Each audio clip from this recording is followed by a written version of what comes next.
End ಮೇಲೆ pass ಆದವರು ಬಾಗಲಕೋಟೆ ಒಳಗೆ. ನಾವು ಪ್ಯಾಂಟ್ ಇರ್ತಿದ್ದಿಲ್ಲ ಅವಾಗ ಕಲಿಯಾಕ.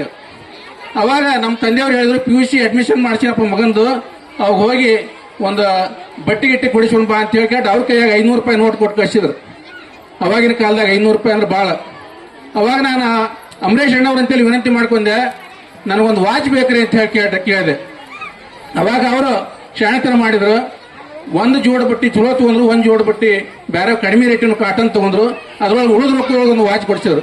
ಏನಾದರೂ ಲೈಫ್ ಎಜುಕೇಶನ್ ಕೊಟ್ಟಿದ್ದಪ್ಪ ಅಂತಂದ್ರೆ, ನಾ ತಿಳ್ಕೊಂಡಿದ್ದಪ್ಪ ಅಂತಂದ್ರೆ ಅಂಬರೀಷಪ್ಪ ಹಡಗಲಿ ಅವ್ರ ಕಡೆ ಅಂತೇಳಿ ನಾ ಇವತ್ತಿನ ದಿವಸ ಹೇಳಕ್ಕೆ ಇಷ್ಟಪಡ್ತೇನೆ.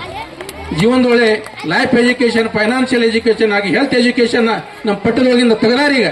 ಅದನ್ನು ಕೂಡ ಆ ಪಟ್ಟದೊಳಗೆ ಇರ್ಲಿಕ್ಕೂ ಕೂಡ ಈ ಶಿಕ್ಷಕರಾದಂಥವ್ರು ಅವರಿಗೆ life education, financial education, health education ಎಲ್ಲದನ್ನು ಕೊಟ್ಟರೆ ನಮ್ಮ ಮಕ್ಕಳು ಮುಂದೆ ಬರ್ತಾರೆ ಅಂತೇಳಿ ನಾ ಇಲ್ಲಿ ಹೇಳಕ್ಕೆ ಇಷ್ಟಪಡ್ತೀನಿ.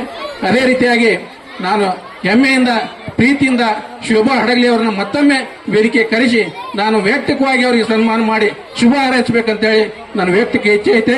ಅದಕ್ಕೆ ದಯಮಾಡಿ ಶೋಭಾ ಹಡಗಲಿ ಅವರು ವೇದಿಕೆಗೆ ಬರಬೇಕಂತೇಳಿ ನಾನು ಭಿನ್ನಯಿಸ್ತಾ ಇದ್ದೇನೆ.